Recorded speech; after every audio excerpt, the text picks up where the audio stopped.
بابەتی پەیوەست بە پەرلەمانی کوردستان لە ستودیۆکانمان لە هەولێرەوە بێستون فایق پەرلەمانتاری بزوتنەوەی گۆڕانمان لەگەڵ دەبێت. کاک بێستون سپاس بۆ ئامادەبوونت.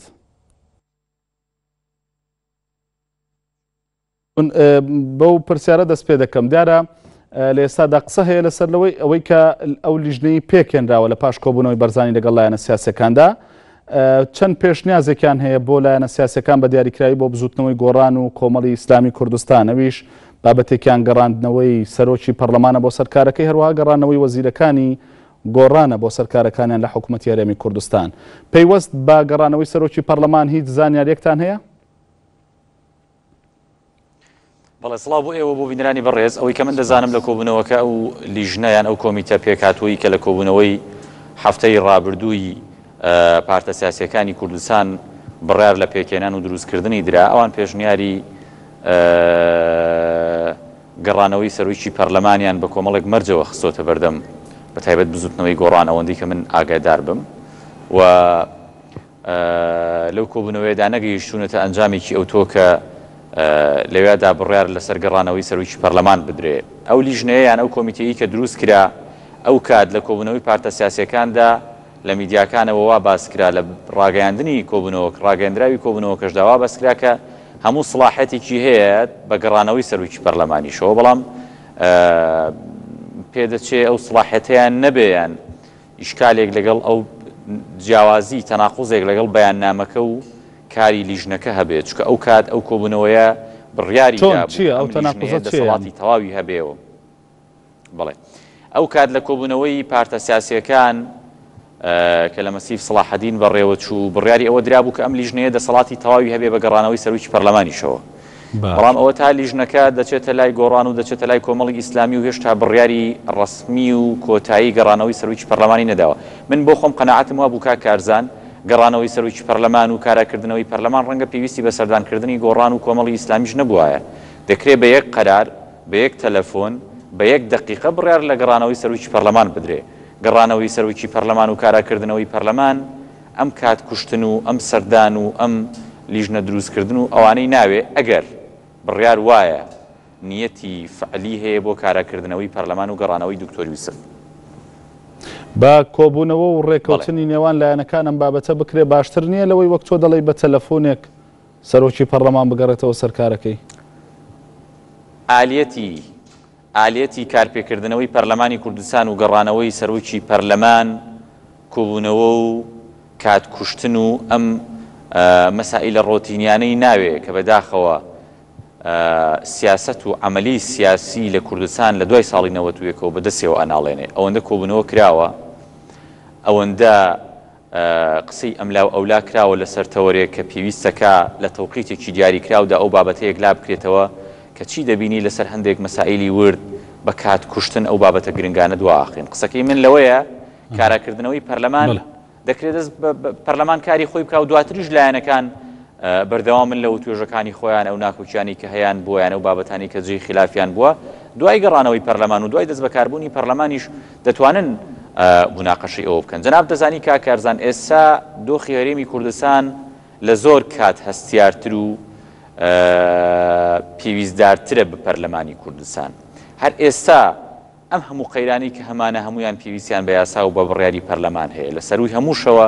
ئەگەر لە درێژایی ئەم گفتوگوۆیە بچینە سەری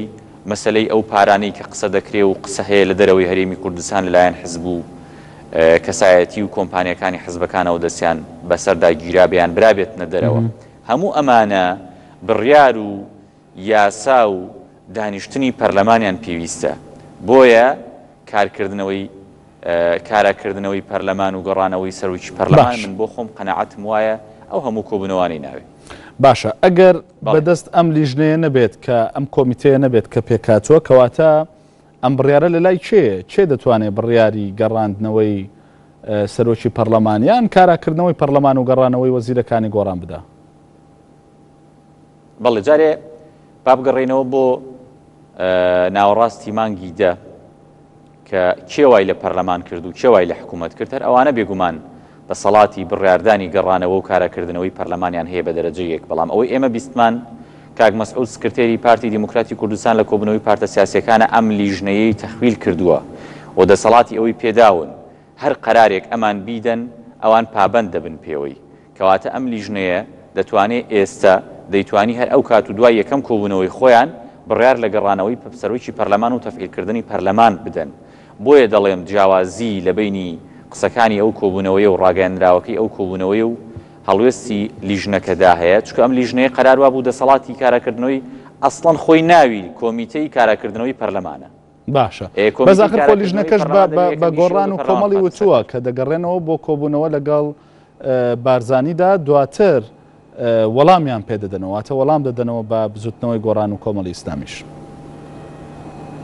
بەڵێ ڕاستە بەڵام من جارە لە ئەسڵدا دەبوو هەر پێش ئەم هەموو کۆبوونەوانە پەرلەمان وای لێ نەهاتایە یان کەوای لێ هات هە لە کۆبوونەوەی حیزبەکانە کە ئەو ڕۆژە قسەکراوە هەر لەوێ بڕیار بدایە پەرلەمان دەست بەکاربێ ئەم لیژنەیەشی نویسایە باشە بە سەرنجێکیشە بوو لەسەرەوەی کە گۆڕان با حزوری هەبووە و داوای ئەوەی بکردایە لەوێ باشە خۆ گۆڕان حزوریشی نەبێ بۆ ئەو پارتە سیاسیانە بۆ پارتی دیموکراتی کوردستان بۆ کاک مەسعود خۆی نازانێ وەزعی کوردستان و وەزعی پەرلەمان چییە یعنی شتێکی ئەوەندە شاراوەیە تەنها ئێمە دەتوانین بیڵین یان ئێمە دەیزانین کە وەزعی پەرلەمان وایە وەزعی خەڵک وایە و وەزعی حکوومەت وایە ئەمە حاڵەتێکە هەمومان دەیزانین و پێشتریش لە ناوەندە ئیقلیمی و نێودەوڵەتیەکاندا ئەم بابەتە جێی ڕەخنە و جێی نیگەرانی بووە لە هەرێمی کوردستان و بەتایبەت پارتی دیموکراتی کوردستان بۆیە تەواجود نەبوونی گۆڕان ئامادە نەبوونی گۆڕان لەو کۆبوونەوەی ئەوە کۆمەڵێک موبەڕیر هەبووە کە پێشتر لە زاری وتەبێژی بزوتنەوەی گۆڕانەوە موبەڕیرەکانی ئامادە نەبوون لەو کۆبوونەوەی خراوەتە ڕوو بەڵام لەسەر ئەوەی کە گۆڕان ئامادە بووایە و لێوە داوای بکردایە دەیخۆ گۆڕان دوو مانگە هاوار دەکا و داوا دەکا پەرلەمان بکەوێتەوە سەرکار و چیتر مؤسساتی ڕسمی لە وڵاتدا بەو شێوەیە پەک نەخرێن خۆ ئەم ڕەئی گۆڕان ڕەیەکی ئەوەندە شاراوە و ئەوەندە مەخفی نەبووە تا لە کۆبوونەوەیەکا بوترێ یان بە دیوەکەی تردا دۆخی کوردستان دۆخێکی ئەوەندە شاراوە نەبووە کە پارتە سیاسیەکانی ئەو کۆبوونەوەیە یان پارتی دیموکراتی کوردستان و کاک مەسعود لەو کۆبوونەوەی نەزان و چاوەڕێی گۆڕان بن پێیان بڵێن باشە کەواتە ئەو لیژنەیە یان کۆمیتەی کاراکردنەوەی پەرلەمان و حکوومەت دەسەڵاتی ئەوەیان نییە کە پەرلەمان کارا بکەنەوە لە کاتێکا بۆەوە پێکاتوە یعنی وەکوتم لە ڕاگەاندراوەکەیە بڵێ لە ڕاگەاندراوەکەی کۆبوونەوەی پارتە سیاسیەکاندا دەسەڵاتی تەواوی پێدراوە و وتراوە وەکوتیشم ناوی کۆمیتەکە کۆمیتەی کاراکردنەوەی پەرلەمانەوە من تەمەنا دەکەم یەکەم کاری ئەم کۆمیتەیە لە ئێستاش بەدواوە هەرچەنە دەبوو دووسێ ڕۆژی ڕابردووش بیان کردای لە ئێستا بەدواوە راپۆرتی خۆیان بدەنە ئەو کۆبوونەوەی کە قەرارە دەکرێ و پەرلەمان کارا بکرێتەوە ئەسڵەن هەر پێویستی بەو کۆبوونەوە و سەردانانەش نییە چونکە دۆخی پەرلەمان و دۆخی کوردستانیش چیتر دەرەقەتی دواخستن و پەکخستن نایە باشە بەس من لە قسەکانی وە تۆ وا تێگەیشتم کە بابەتی کاراکردنەوەی پەرلەمان یان با ناوی بنین گەڕانەوەی سەرۆکی پەرلەمان بۆ سەرکارەکەی ئەگەرێکی دوورە وەنیە ناتوانم بموتڵقی بڵێم ئەگەرێکی دوورە یان نزیکە بەڵام گەشتبینیم نەبینی لە قسەکانتە نیەتێکی جددی من کا کارزان بۆیە گەشتبینیەکەم بە تەواوەتی دەرنەبڕی ئەگەر نیەتەکە زۆر جددی بووایە دەتوانرا هەر لەو کۆبوونەوەی بڕیاری لەسەر بدرێ و لە ڕاگەیاندراوەکەی بووترا ئێستا ڕێگە لە سەرۆکی پەرلەمان ناگیرێ و دەتوانێت بچێتەوە سەر کارەکەی و پەرلەمان پێویستە کارا بکرێتەوە یعنی پێویستی بە دروستکردنی لیژنەش نەبوو چکە کاراکردنەوەی پەرلەمان لیژنە دروستکردنی بۆ چییە سەردانی گۆڕان و سەردانی لایەنەکان بکایانی پەرلەمان موسسەیەکی تەشریعی گرنگە کە دۆخی کوردستان لە ئێستادا پێویستی بە پەرلەمانە دۆخی سیاسی دۆخی ئیداری دۆخی هەموو قەیرانەی کە هەیە بۆیە دەڵێم دەکرا زووتر قەرارەکە بدرێ بڵێ باشە پشووی پەرلەمان وا دەستی پێکرد گەڕانەوەی سەرۆکی پەرلەمان کارابوونەوەی پەرلەمان چ ڕۆڵێکی دەبێت لە ئێستادا ئەوەی کە پێوترێ پشوو لە ناوەڕاستیدایە خەریکە کۆتایی دێ لە یەکی سێوە خولی گرێدانی تازەیان خولی فەسڵی تەشریعی تازەی پەرلەمان دەست پێکاتەوە ئەگەر مەبەست ئەوە بێ لەم فترەیە کە خولی گرێدانی پەرلەمان لە بینی دوو خولدایە لە بینی دوو فەسڵدایە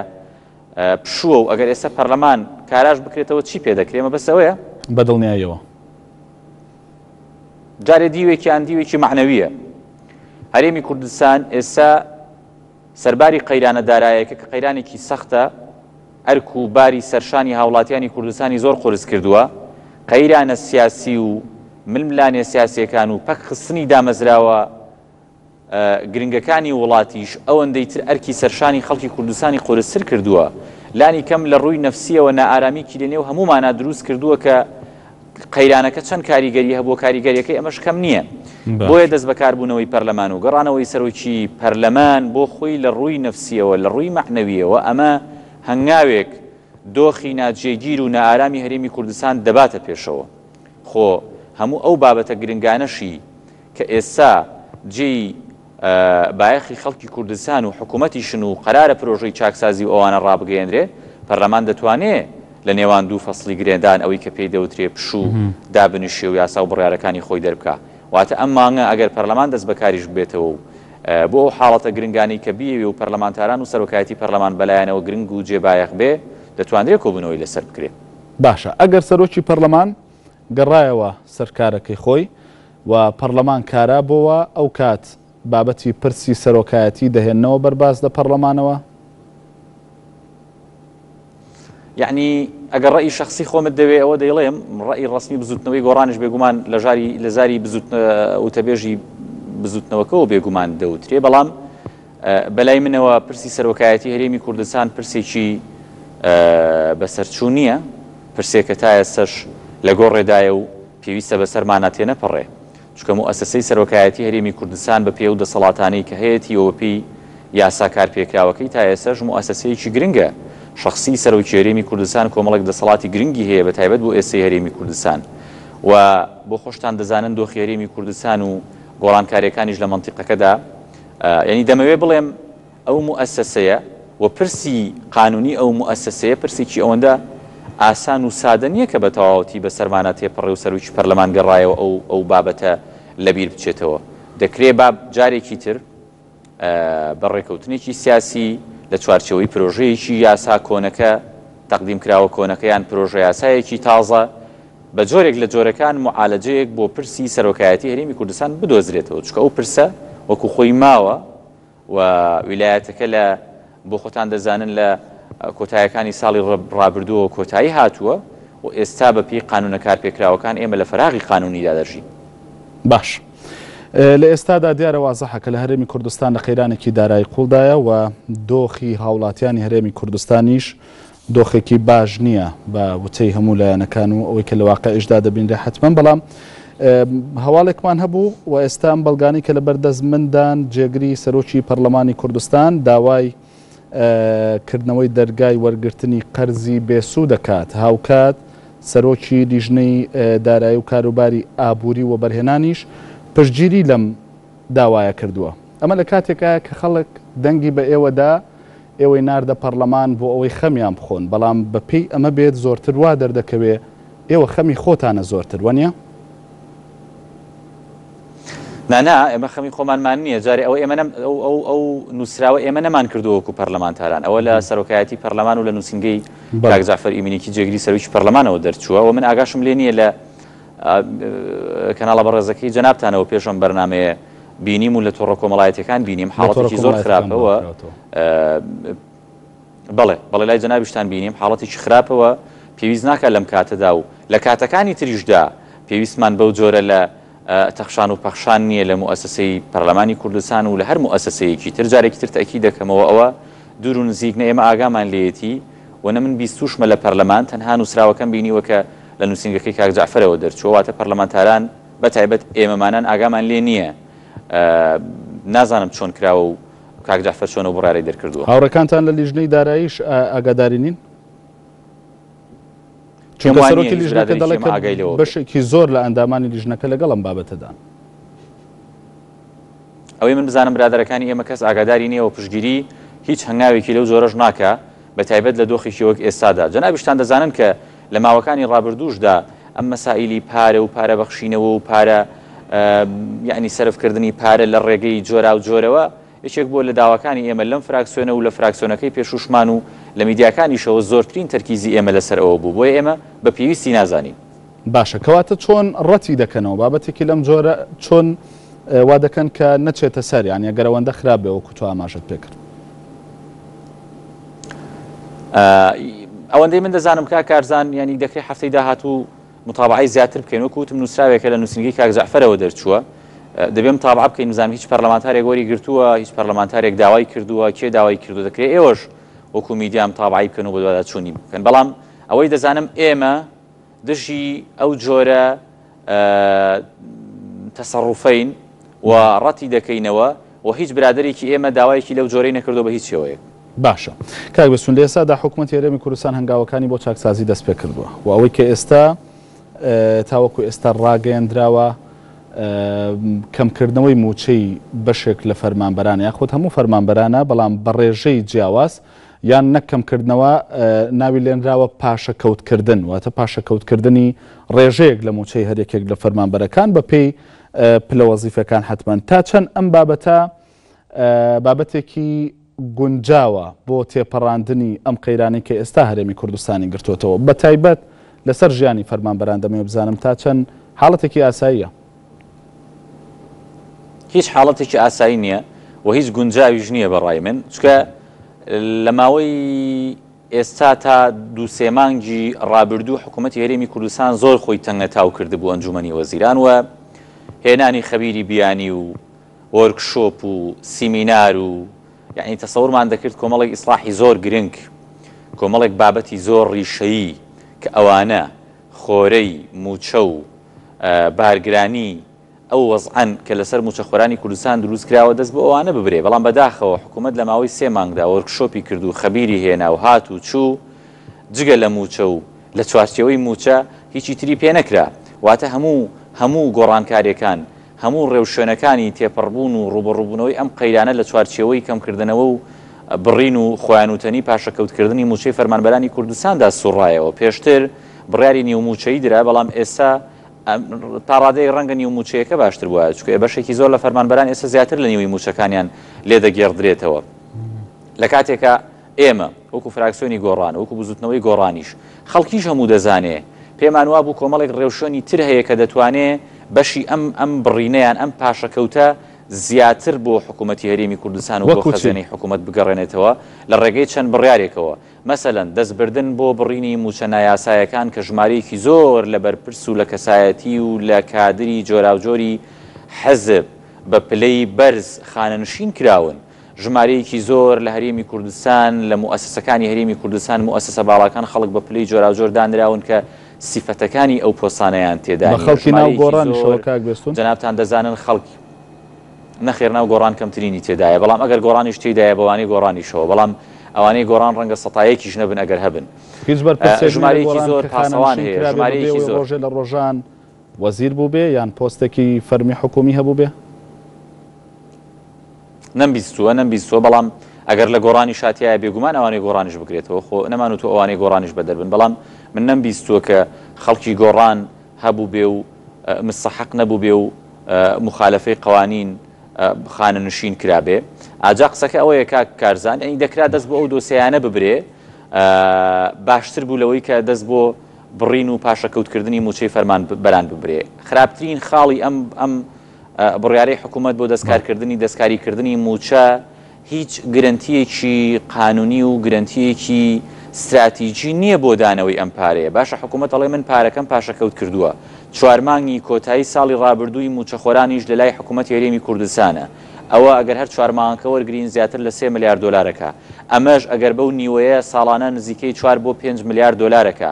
باشە نابێ بزانین حکوومەت پلانی چییە بۆ 3-4 ساڵی داهاتوو چۆن هەموو پارەیە دەداتەوە من باسی پارەکانی تر ناکەم کارزان کە دەوترێ نزیکەی 20 ملیار دلار حکوومەت قەرزاری کۆمپانیا و مەسائلی ترە لە هەرێمی کوردستان بانقەکان و خەڵک و ئەوانە بەڵام هەر ئەوەی موچە ینی چۆن دەیداتەوە ئێمە پلانێکی ڕوون استراتیژێکی درێژخایەنی حکوومەتمان نەبینی لەگەڵ ڕاگەیاندنی پاشەکەوتەکە خۆیان وتەنی بۆ دانەوەی ئەم پاشەکەوتە لە پاشە ڕۆژدا بۆ فەرمانبەرانی هەرێمی کوردستان ئەم قسەی من بۆ بێئومێدکردن و بۆ ڕەشبینکردنی موچەخۆران و فەرمانبەرانی هەرێمی کوردستان نییە بەڵام هەموو موچەخۆرانی هەرێمی کوردستانیش حەقی خۆیانە بزانن ئادەی استراتیژە دوورمەوداکە و پلانە درێژخایەنەکەی حکوومەت چییە بۆ پێدانەوەی ئەم پاشەکەوتەی کە حکوومەت دەیکا لەگەڵ 4 مانگی پێشووی ساڵی ڕابردوودا. بێستون فایق پەرلەمانتاری فراکسیۆنی گۆڕان لە پەرلەمانی کوردستان سوپاس بۆ ئامادەبوونت لە ستۆدیۆکانمان لە هەولێرەوە.